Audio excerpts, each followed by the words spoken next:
So without further ado, I'd like to introduce you to Ashton, who's the Future Careers Recruitment Specialist from Virgin Media O2. Ashton, welcome. Hi everyone, it's nice to speak to you all. I wanted to give you a bit of an introduction about myself, and then I'm going to go into a bit more detail about Virgin Media O2 and what our apprenticeship schemes look like. So my name is Ashton Massey, as we have spoken about, and I am the Future Careers Recruitment Specialist here at VMO2. I am 21 years old. The Future Careers team are dedicated to help and inform and inspire individuals about different career paths available to them throughout their journey. My specific journey started doing a business admin apprenticeship straight after school at 16 for an IT company in the training department. I also, during that, completed my level 3 CIPD in learning and development. And then I moved on to a role with Thames Valley Police, working in the project management team, where I completed both my Prince 2 foundation and practitioner qualifications. And now I am at Virgin Media O2 working in Future Careers. So why is that relevant to you? Well, I started doing an apprenticeship at 16. I didn't go to college or university, but I have had 3 full-time jobs, and I feel like it's been a fantastic journey for me. So I just wanted to share that with you all before we go into the detail of Virgin Media O2. I'm very strong advocate for apprenticeships. I think they're absolutely fantastic, but that is enough about me. Who are Virgin Media O2? So as of the 1st of June 2021, Virgin Media and O2 came together to combine the UK's largest mobile network with a broadband network offering the fastest and most widely available broadband speeds. We're the result of a 50-50 joint venture, a commercial arrangement between two participants who agreed to cooperate to achieve the particular objectives between our partner company Liberty Global and Telefonica, and are now one of the UK largest businesses. Now, more about our apprenticeships themselves. If I could have the next slide, please. Fantastic. So what is an apprenticeship to start with? An apprenticeship combines employment and education. It involves working in a real life job as well as gaining a qualification. So what does that look like at Virgin Media O2? We were established in 2008 as a Future Careers team looking at apprenticeships. We vary length of our apprenticeship from 15 months to 4 years, depending on level. And our starting salaries range from, at the moment, it's 20,400, but as of the 1st of April next year, they will be going up to 25,500 and 30,000. The typical go-to market all year round. So in terms of that, we mean that our apprenticeships are live all year round. We don't have like a set time that we go out for our apprenticeships. We have permanent contracts from day one, so you're guaranteed a role with us at the end of your scheme. And you're working while you're earning. So you're getting a qualification, but you're also achieving a salary. There you can also see the range of schemes we have. There are many more than that, but I thought we'd just put a couple of those on the screen for you. So we've got cybersecurity, DevOps, digital marketing. We also do degree apprenticeships, and we don't just do apprenticeships for school leavers. We do them for all years. We do them for upskilling, reskilling, lots of different opportunities to get involved in our apprenticeship space. What happens when you join our programme is you're given a core 2-day induction to induct you to the company and everything that you need to know about us. There is on-the-job training, you're given a buddy, you also have a line manager, and you have a dedicated Future Careers team with on-programme support who will basically get you through your journey and work with you on that. We also have a Future Careers Committee, which is made up of all of our apprentices, interns and graduates, and that they help us design our programme. So what you receive is actually designed by people who have been through the same thing alongside our Future Careers team. And we have a Future Careers Ambassador programme. So when you join us outside of your day-to-day role, you can be an ambassador for us and get involved in lots of different volunteering and other opportunities as well. And then at the end of your programme, once you've gone through your endpoint assessment, you then have a graduation, which is also really exciting, and it gives you a chance to celebrate what you've just achieved. So as you can see, lots of opportunity for development and support if you were doing an apprenticeship at Virgin Media O2. Next slide, please. Yeah. Thanks for that. Just a couple of quick questions from me, if that's okay. Sure. With the range of apprenticeships that are available, do they range from level 2 all the way up to degree level apprenticeships, or is it level 3 up to level 6? Yeah, so we do all the way from level 2. So our main one's actually the top one. So field technicians come in at a level 2, and we've actually just gone live with 60 of those. So we always have a big intake of field techs every year. And then we go all the way up to those degree level apprenticeships, which are usually for reskilling or someone that wanted to move into a different department and learn that skill. So those are the level 6 and 7 apprenticeships as well. So all levels we do. Perfect. So there's an opportunity for young people on this call potentially to start on level 2 and go all the way up to level 6, level 7. 100%, yeah. Brilliant. And just on that, I know you mentioned there are 60 field technician apprenticeships available. Do you have any idea how many apprenticeships in general that you offer, as in the numbers of students or number of applicants? As in a year, how many we would usually offer? Yes. Yeah, I'm going to pass that one to Lauren if you don't mind, because she will probably know that off the top of her head. Yeah, hi everyone. So we offer normally between 250 to 300 apprenticeships per year. Brilliant. Thanks, Lauren. Thanks, Ashton. Ashton, back over to you. Thank you, Ian. Cool. Next slide, please. Fantastic. So I wanted to also mention to you all of the benefits that we have at Virgin Media O2 on top of the fact that you are earning while you're learning, which I think is absolutely fantastic. So again, we have competitive salaries. So as I said, at the moment, it's from 20,400. It goes up as of the 1st of April next year. You get 5 days a year to volunteer. So what that means is you can pick any initiative and you can go and volunteer 5 days a year. The company will give you to do that, which I personally love. We have a lot of DE&I networks in the business. So we have Enrich, which supports people from different races and ethnicity and religious backgrounds. We have Proudly, which is an LGBTQIA plus network. We also have a women's network for gender equality. We have Ultraviolet, which supports people with disability. We have neurodiversity, and we have a We Care, which supports people who are carers across our company as well. So as you can see, lots of networks that you can get involved in. There's always things happening in those spaces as well. You also would have access to Bupa Healthy Minds and an employee assistance program. You get 25 days holiday, and you can also buy and sell 5 days as well. So if you didn't want all 25, you can sell 5 up to 5. And if you wanted to buy up to 5, you can do that as well. We have Virgin Family. That's an online platform with a range of discounts for all Virgin companies, not just Virgin Media. You have access to Smart Spending app, and you also have My Rates and Mates Rates as well. So lots of discounts on our services. We have access while you're on program with us to self-serve learning platform through LinkedIn Learning. So you get given that as part of your induction. And then you also have the ability to join a pension plan as well as soon as you come on with us. So as I said, lots of benefits. So that isn't naming them all because we would be here till Christmas. So that's most of the benefits that I think are the most important ones for you guys, and definitely the ones that I loved when I joined here as well, because they're applicable to everyone in the company. So thank you. And next slide.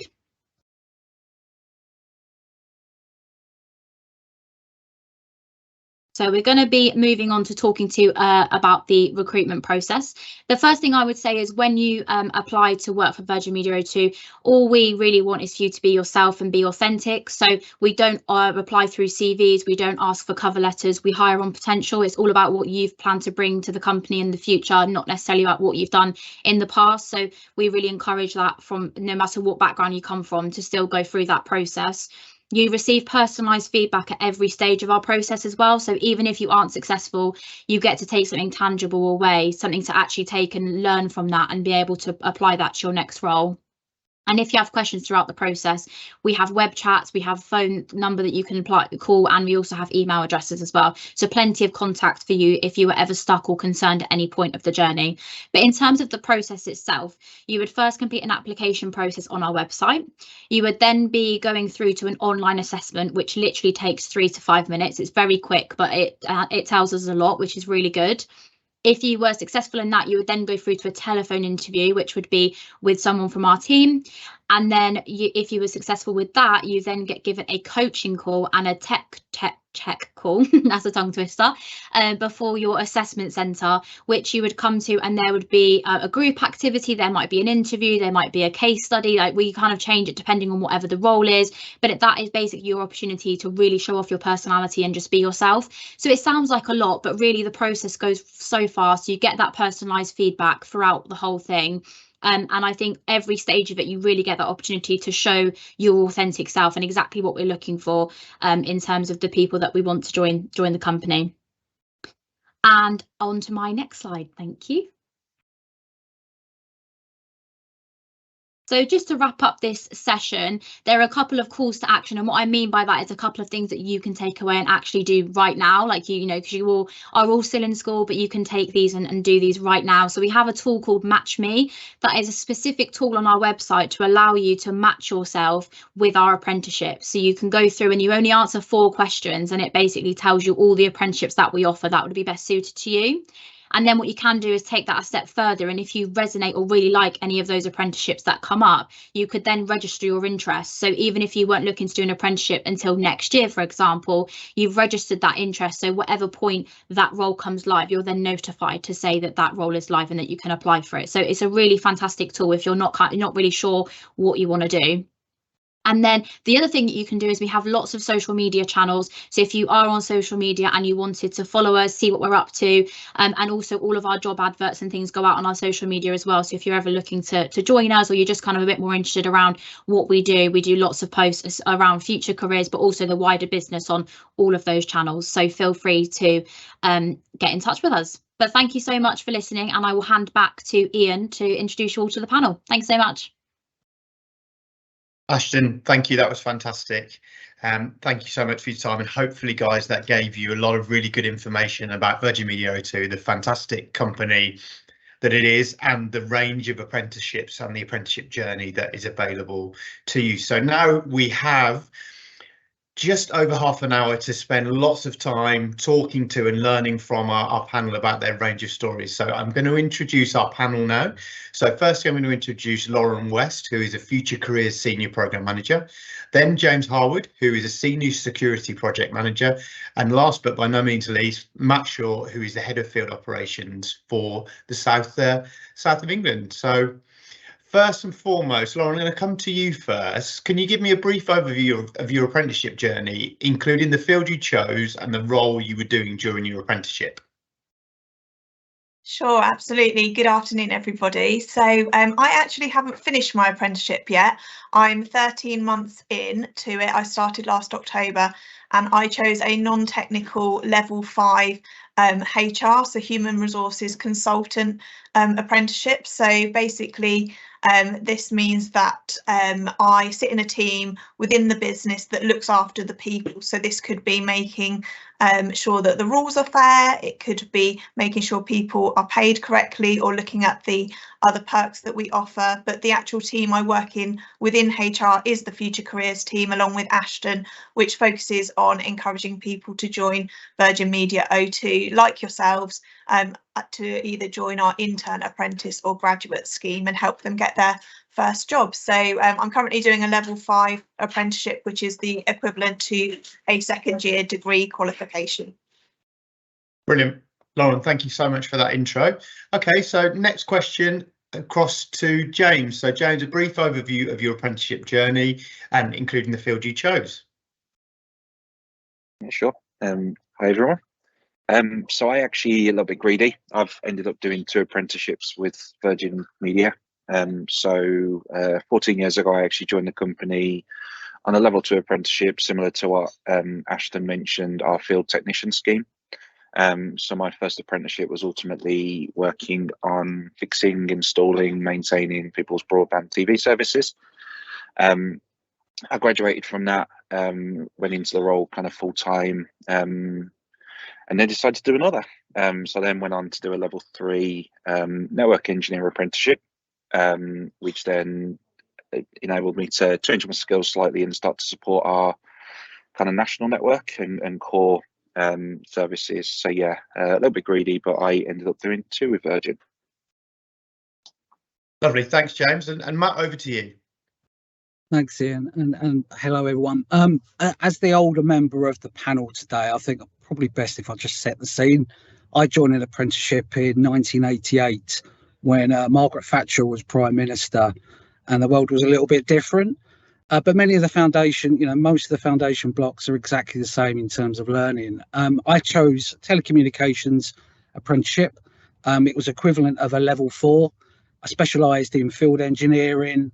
And, I was fast tracked through to a field engineering role where I specialised in dealing with network on the street and in our telecommunication sites as well. It was very much a classroom and a physical classroom environment. There was no online learning there, but a lot of practical experience in hands-on and working side by side with the field engineers in the team as well. Brilliant. Lauren, James and Matt, thank you so much. We now have a lot of questions for you guys to answer, which hopefully will give all the young people on this call a really good idea of what it's like to complete an apprenticeship with Virgin Media O2, and hopefully show them the fantastic apprenticeships that are available. So first question is for you, James, if that's all right. So I know you've done 2 apprenticeships, but what happened after you completed them both? Yeah, so I suppose the first step, the second I graduated, and ultimately the way we do apprenticeships here, you go into that as a full-time role. You lose the training wheels or the apprenticeship tag, and you go on and to do that role, and ultimately continue to build your skill set. You finish your apprenticeship, it doesn't necessarily you're there and you've done everything you need to. But if I'm honest, at the end of each apprenticeship, I was quite thankful I got a good enough kind of exposure to the business and started to see some new interesting roles as I was going through my learning journey. So actually both times I come out of my apprenticeship schemes, I very quickly moved into other roles. The first time was into a second apprenticeship, pretty much within, I think, 3 months of graduating. I was already signed up to my next apprenticeship. And then a similar time frame after graduating my level 3, I'd seen a core part of the business, which is our business side of things, and very much working around fibre optics. And I very quickly done what I needed to go and get a slightly different role. So ultimately, every time building on the skill set I'd just learned and finding that next opportunity. So yeah, I didn't sit still for too long after my apprenticeship, but it was all good. It really inspired me to keep growing knowledge and skill set, hence chasing slightly different and bigger roles every time. Brilliant. Thanks, James. Lauren, question for you, if that's all right. Why did you go for an apprenticeship rather than another form of education? Yeah, no, that's a great question. So why did I choose an apprenticeship? So I am slightly older than school age, unfortunately. So I like the choice of being able to complete an apprenticeship around the job that I do today. I didn't go to university, and at the time I would have probably picked random subjects, whereas now I know that I enjoy working with people. So the apprenticeship made more sense and is more enjoyable to me at this time of my life to be able to fit it in around my working job as well. And I think that's a really key point, right? It should really be about for both yourself and the young people on this call is doing what they enjoy rather than necessarily worrying about having to go to university or having to do an apprenticeship. It should be what do you enjoy and where you're going to get the most value. I think, and just on that, and the key call out for apprenticeships for me has always been you get paid. Ultimately you instantly earn a salary to enjoy the non-work side of life. So massive call out to apprenticeships is the ability to learn and gain qualifications whilst being paid to do so. It's not to be overlooked. It's pretty cool. Brilliant. Thanks, James. And Lauren, second question for you. For those young people on this call who maybe feel a little bit of pressure to go to university or are unsure about either doing an apprenticeship or doing more a traditional university route, as in going to university, what advice would you offer? So for me, I think sometimes you do get to the point where you've had enough of school in a formal setting. And I did my A-levels. I didn't want to continue learning in that way, which was lectures, talking and listening. I wanted to do practical work. So I think, like James said, an apprenticeship allows you to do that. You can earn and learn at the same time, and you can do anything from the equivalent of a GCSE level right up to the degree levels, and you don't get in debt either, which is obviously a benefit, and you get the proper experience in the workplace. So my advice would be to have a think about, do you like the school environment and that setting versus perhaps you want to get out into the real world, start earning some money, but also just think about the practicalities of going to university. Obviously there is those fees associated with it, and actually you can get the same degrees in the workplace paid for by your employers, as opposed to doing that kind of privately yourself. So for me, it just made sense to do that in a more kind of informal setting in the workplace, and I get to earn and learn at the same time. Brilliant. Thanks, Lauren. So Matt, I'm going to bring you in now if that's all right. So question from me, it's quite a broad question, but what skills or knowledge did your apprenticeship provide you with that you found essential within your career? So picking a telecommunications apprenticeship, it'll be no surprise that there was a great technical base that surrounded that. But I think in terms of career and moving forward, it was about coming into a work environment at quite a young age, and the people and the customer facing skills that gave me. So we all know what it looks and feels like to be a customer, and you always remember when you receive bad service. So to be able to put yourself, and sometimes things go wrong, that's inevitable. Things do go wrong in life. So to be able to put yourself in the shoes of a customer and demonstrate that empathy, ownership, and make a customer feel heard, it has been invaluable. And of course, many of these skills are interchangeable. They're not just based on career. You can bring those people skills to your personal relationships, friendship groups, debate at home, whatever it is. But definitely on the people and the customer facing skills is what stands out for me. And I think that's a really, really key point that you said, Matt, and I really want to pick up on that, because everything is interchangeable here. So the skills like you said, you're absolutely right. The skills you use at work, there are skills that you will use in your personal social life, the skills that you use in your hobbies. And it's really important to see how everything links. So for the young people in here, they will have skills that they use on the sports pitch, or if they're in a drama group, and they're in a music group, or even if they're playing PlayStation, that will be just as applicable at work. And I think those transferable skills, it's being aware of those, isn't it? Okay, lovely, Matt, thank you. James, question from you. As you've done your 2 apprenticeships, you will have, I can imagine, had plenty of challenges. Could you just give us a couple of challenges and how you've overcome them? Yeah, sure. Yeah, definitely a fair share. I think the first one that always struck me in both apprenticeships is you starting with a blank slate. I think that the beauty of an apprenticeship is giving people an opportunity to go into a whole new career, a whole new sector. But at the same time, that can come with it the challenge of when you start that journey, it can feel a little bit daunting. There's a lot that you don't know at this point.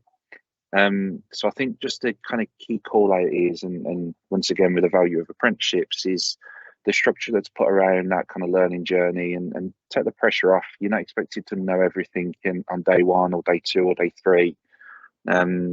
These are long journeys, sometimes 2 years plus. So the biggest challenges are always, you can call it imposter syndrome, or you can call it kind of self-doubt, whatever you want to frame it as. Is it can look like there's a lot to do, but it's a journey. It's not just something you need to do and do quickly. So I think it's the confidence to just take the pressure off yourself and kind of enjoy that. That's probably the biggest challenge I had. Brilliant, thank you. And I think one thing you've articulated really well there is that you will have problems and you will have opportunities, but it's how you frame it, and opportunities tend to come after problems because you can learn and move forward. Perfect. Okay, Matt, another question for you, if that's all right.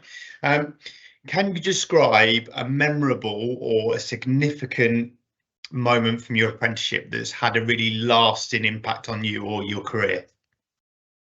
That's a really difficult question because there are so many, and it would be really easy to say first paycheck, when I gave my mum housekeeping, or actually when I graduated, but you tend to remember the things that you emotionally connect with, and for me it was really around many things, but particularly around friendship groups.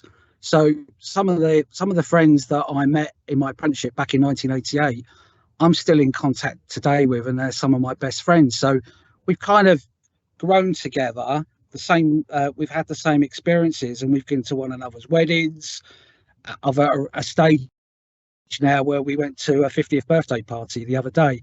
And I suppose the point I'm trying to get to is you make friendships at work. It's not just outside, and actually having fun. And we talked around enjoying work earlier on. If you're in a job where you're watching the clock for home time, it's probably not the right one for you.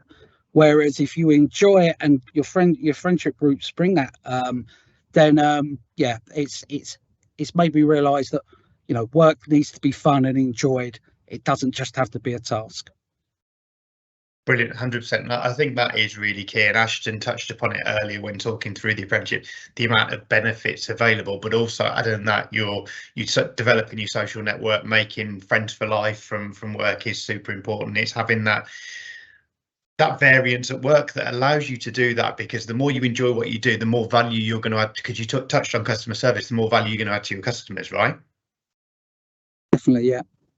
Brilliant. Okay, Lauren, question for you, as you're currently doing an apprenticeship at the moment. So what resources do you get from Virgin Media O2 in terms of supporting you on your apprenticeship? So here at Virgin, we have a whole team of 12 people dedicated to ensuring that our future careers learners have a really good experience, and that means that we manage the training providers, the managers, we interact with the apprentices, and ensure that they know all they need to know about the courses, the schedules, and how we can help. And we ensure they have a great quality of training, because we obviously govern those providers, make sure that they are providing you with the training that you should be getting. And on not only all of that, but we ensure that you have a buddy when you start as well. So this will be somebody who is either a current or former apprentice to help you settle in, as well as a mentor, so someone who can act as a work friend for you to speak to outside of your team. So you have a wealth of support, so not only the 12 people within the Future Careers team, but the actual team around you, as well as your buddy and your mentor. Brilliant, thank you. And the last question before we move on to the student questions is one for James and Matt. So how can aspiring apprentices make the most of their time in their apprenticeship programme to set themselves up for future success? Should I take that first, James? Yeah, so I think, cool. you know, the first one is you're joining an apprenticeship, and actually that's got some tailoring skills to it and experience. But my advice would be, look at the broader business and how that you're operating in, and look at all the individual moving parts. So for me, I took an engineering based apprenticeship, but I was also interested in sales, marketing, how the early careers team worked, HR.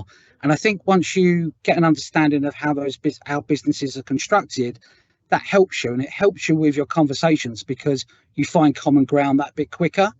And the other thing is networking opportunities. I use many of the same contacts I established back in the 80s and 90s today when I'm dealing with dilemmas, either at work or in my personal life. So use that opportunity as well. I agree with both of them. Absolutely, the network bit and the people you meet on that journey. To the advice is to make sure you make those connections as you go through the process, whether that's work colleagues or people that just take the time of day just to support you, answer a question for you. I think that the biggest call outs for success, and I kind of frame it as staying curious. So as you go through this journey, you'll see loads of different parts of the business, ways of working, people's skills with different skills. Don't be afraid to ask why, and don't be afraid to try and understand more. Because the more you ask that during your apprenticeship, as soon as you leave, you'll find you'll have a much better view of the world and working well by that. So I always stay curious, because what you're probably accidentally finding, a bit like I did, by staying curious, you're already plotting the next steps of your career accidentally. You'll get to the end of your apprenticeship and already you're moving into something new, like cybersecurity or whatever that might be. So the best advice I give is just ask questions, and you'll be amazed. Everyone will be very happy to answer them. I've never had someone that wouldn't. The support you get during apprenticeships, I definitely talk for this business, but from everyone I speak to, it's the same across the board. There's a real good support structure there. So stay curious. I'd also add to that, don't be shy in asking for help when you need it. That's a strength, not a weakness. Brilliant. Matt, Lauren and James, thank you so much. We're now going to move on to the school and student questions, if that's okay. So whoever feels whoever would like to pick it up, please feel free to pick it up. So I've got a really good question from St Martin in the Field. What advice would you give to students who are currently clueless about their future career? I want to jump in and probably just a little bit. I'm going to say a little bit of both. The advice, good, bad. It's great if you know exactly what you want to do the second you leave school. But also, don't be afraid that you have to have made that decision. I didn't do my first apprenticeship till 21. I went and worked in retail for a few years because I didn't know what I wanted to do. I went out there, got a job, and started earning money. I suppose a little bit of advice from me is don't expect to have all the answers the day you leave school. And don't put that pressure on yourself to try and answer them.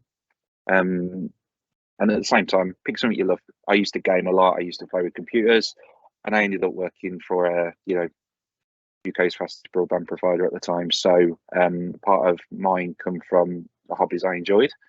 So yeah, advise that. I would just add to that, and I would just say, like James said, make a kind of list of the things you do and you don't like doing, because whilst that might not necessarily tell you the career that you want, it will definitely help you with some of the decisions around jobs, whether it's a technical or non-technical role. Think about what you like doing, and that will definitely give you a good basis to have a look at jobs for the future or apprenticeships and whether they'll be right for you. Okay, brilliant. Thanks, guys. The second set of questions are from AIM, North London School. So we've already covered these, so please feel free to dip in and out of these where you would like. So number one, why did you choose to do an apprenticeship? Would you choose to do another one, and why? And then how has this apprenticeship prepared you for the world of work? So please feel free to kind of dip in and out of those kind of three questions. So I chose an apprenticeship because I wanted to earn money, and actually I wanted independence, and it gave me a number of options. But at the same time, it was also around the way where I was more practical learning than I was academic. Much better. I was better with my hands and seeing how pieces fitted together. So better at the practical tasks, and an apprenticeship gave me that, rather than always having my head stuck in a book or necessarily, just researching data. And I wanted something that was relevant to the world that was around me, in something that I was interested in. And telecommunications was at the time, and it was a great up and coming business and industry. Brilliant. Thanks, Matt. And Lauren, obviously you're doing an apprenticeship at the moment. Would you choose to do another apprenticeship, so a level 6 or a level 7? And if so, why?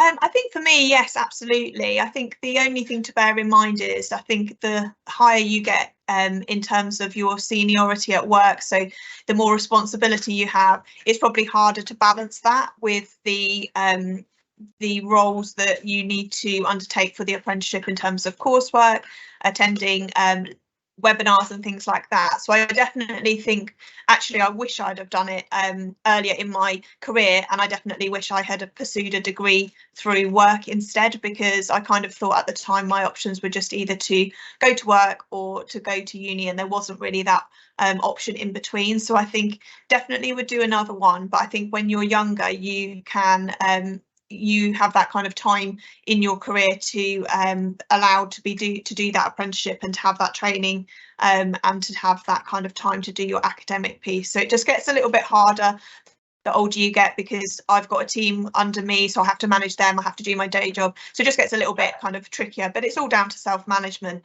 at the end of the day. So maybe I just need to be a bit more organised, but I definitely enjoy doing it and having the ability to put into practice straight away the things that I learn. I don't have just a lecture and then I have to wait. I can just put those skills into practice straight away. So if I learn something on one of my lectures, I can probably speak about that in the next few days or week at work, which is really useful to embed that knowledge. So yeah, it's a definite from me. Okay, perfect. And Lauren, on that, how does your apprenticeship, you mentioned it briefly, but how does it work for you? So my apprenticeship is 36 months long, and I have about 8 modules within that apprenticeship. So I probably have an assignment due probably about every 6 to 8 weeks, and I probably attend an online webinar which is about 90 minutes long every kind of month or so, and then I get time off the job to do research, to prepare my assignments. So it's all virtual. I have got the option to go face to face to locations to meet with other learners. But at the moment I haven't done that, but at the moment it works with me just doing it virtually. And I also meet with a skills coach, which again is done through Microsoft Teams, and she makes sure that everything's going okay, that I'm at the place where I need to be in terms of progress. She'll give me hints and tips and basically just looks after me whilst I'm on my apprenticeship. And because obviously I'm in the team that looks after apprenticeships, if I've got any problems, I know exactly who to go to if there was any issues with the training providers. So it's all delivered virtually for me, and in about 6 months' time I'll start to enter the endpoint assessment, which is where ultimately you just prove all the knowledge that you've acquired over the course of the months, and start to do your assessment and end up getting accredited. So that will be what I'll be working towards kind of over the next 6 months, but there's plenty of time that the training provider and work give you, so it's quite kind of spaced out and it doesn't feel too pressured. Okay, brilliant, thank you. And this one's open to the panel. These are from All Saints Catholic School and Technology College. So very, very subjective question. Is it better than university? Well, I would say it's this. I would say it's the same. It's the same and different in the sense of, I think it's ultimately the accreditation. You know, if you're looking to get a degree, the accreditations will be, you know, the same whether it's from the University of Roehampton, it could be Cornell, universities like Portsmouth. But I think it depends on your preferencing. So I don't think either one is better or worse. I think it's just down to your individual preference and your style, really. But I think for me, the ability to apply that learning straight away and to earn some money and to get kind of started in your career is key. But I think Matt's got some thoughts as well on whether it's better. So I'll hand over to Matt.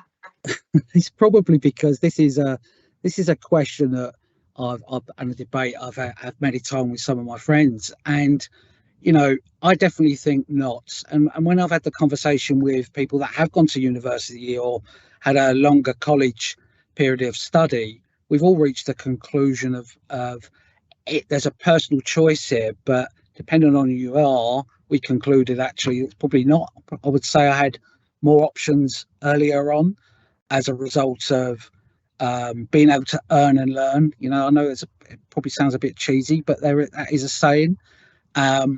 And you know, I got to understand working life that bit sooner and how those businesses piece together and operate, and that's definitely helped me later on in my career. Lovely, thanks guys. I think go on, James. I'm just going to say that there's a really interesting bit in that. He's actually solving real problems for real people. So that whole customer focus bit and every piece of work that you do during that apprenticeship will ultimately reward customers, you know, whether it's experience, whether that's new products, whatever that might be. So I think the difference for me between doing an on-the-job apprenticeship versus a university is actually you're changing lives in a good way as you go through that process. So having some real good projects to work through, keep the interest there for me. Brilliant, thanks guys. Some really important points on there, and on that you've all talked very passionately about enjoying your job and enjoying the variety of them.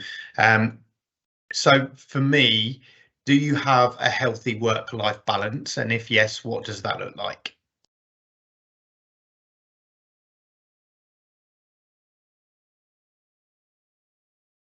So I think the simple answer for me is yes. A healthy work-life balance for me means I can spend time with my family at weekends, that I'm out and about. I love the outdoors, whether it be camping or walking. So I'm able, you know, work never leaves me as such, but actually I'm able to switch off. And I definitely get downtime, and that downtime's really, really important because it's recharge the batteries and then come back in and be able to, you know, really give your working week that all. So I would say yes, but recharge the batteries and downtimes is key. I think just adding to that, a year ago, I'd have said no to that question. Yeah, I wasn't quite balancing work and life. I was working far too much. What I realised at the time is I was doing a job that I didn't really enjoy, and made a conscious career change at that point to get the interest back in my job. The recharging batteries is key, you know, and having that separation between work and life is really important. But so is actually enjoying what you do. You shouldn't be turning up to work to just earn money, and it's an inconvenience for 8 hours a day. And that was one of the key differences for me, and I didn't realise that at the time. It was because I didn't enjoy my job that I was feeling more stressed with it. The second I changed career, as in even within this company, it was like I'd started somewhere completely brand new, and the energy's back in everything I do, and that trickles back out into life as well. So everything that Matt said about getting the balance and recharging properly, but just make sure you're also doing something you enjoy. Earning money shouldn't have to be painful. Brilliant. I think the more you enjoy it, James, the more you can add value, and if the more you can add value, the more money you'll earn because of that, right?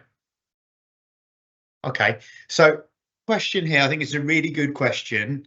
What are the top 3 things Virgin Media O2 looks for in an apprentice or a potential apprentice? I don't mind taking this one.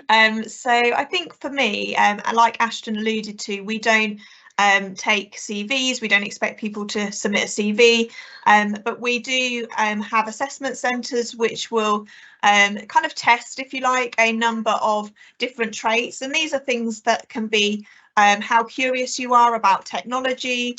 Are you driven in terms of, you know, kind of pursuing an end result? Are you enthusiastic? Are you curious about the technology and the world around you? So I think it's not so much about, you know, a job you must have had before you come to us or experience. It's more about having that right attitude and kind of challenger mentality, we call it, in regards to kind of asking, you know, the so what and why do you do that, and could you do that a better way? It's that kind of curiosity to want to make things better, which will add value, and it will improve our business for the better, for sure. So I think it's about, you know, bringing your best self and being authentic. We don't want you to be anything other than, you know, your true kind of personality, and different traits will lend themselves better to different things. If you're quite into technical programs, or you like gaming, or you like kind of strategy, then that might be a more suitable apprenticeship for you in that space, versus you know, you like kind of organisation or leadership, and that might be more of a non-technical apprenticeship that you might pursue. But when we do the apprentice assessment centres, like Ashton said, we do the coaching, so the team will talk you through the types of things that we'd be looking for, but there's no kind of pre-skill set required. It's just around being you know, positive and enthusiastic to add value. Brilliant, thanks, Laura. And then the last question, because unfortunately we have run out of time, but we've had some fantastic questions and some fantastic answers. James, I'm going to go to you, as you've done 2 apprenticeships. Give me very, very quickly the top 5 things about doing an apprenticeship, and maybe a couple to 3 cons. God, 5's a lot. And as you learn, like first one, call out the monetary there. The structure of apprenticeships as well. So it's another pro for me, is actually you get a really good tailored journey to set you up for success. You know, everything's there and built around to support you. So I'd say that's a massive pro. I'm then going to come into like the mentorship and support as another. I had some really great mentors in my career. They're still close now, and Matt's alluded to this before. It's the people you meet, so I'll put that down as kind of like a third pro. The opportunities, like you joining a business in a role, but I've done 10 different roles since joining, and that's, you know, they've all been positive steps forward and into new areas. So apprenticeships are really good at just setting you up for, I'd say, a career rather than a job. They teach you a well-rounded set of skills to grow that. The only con I'd say, they are hard work. There's a lot you need to do. You know, the time it takes, the investment, but just remember this is an investment in you. You know, the apprenticeship, ultimately coming out of this with qualifications and a role, it will feel like hard work at times, but it will all pay off. So that's the only con I'd be, is don't underestimate. It will take effort, but the rewards will be well worth it. Brilliant, James. Thank you for finishing that off. And unfortunately, guys, that comes to the end of our session with Ashton, Matt, Lauren and James.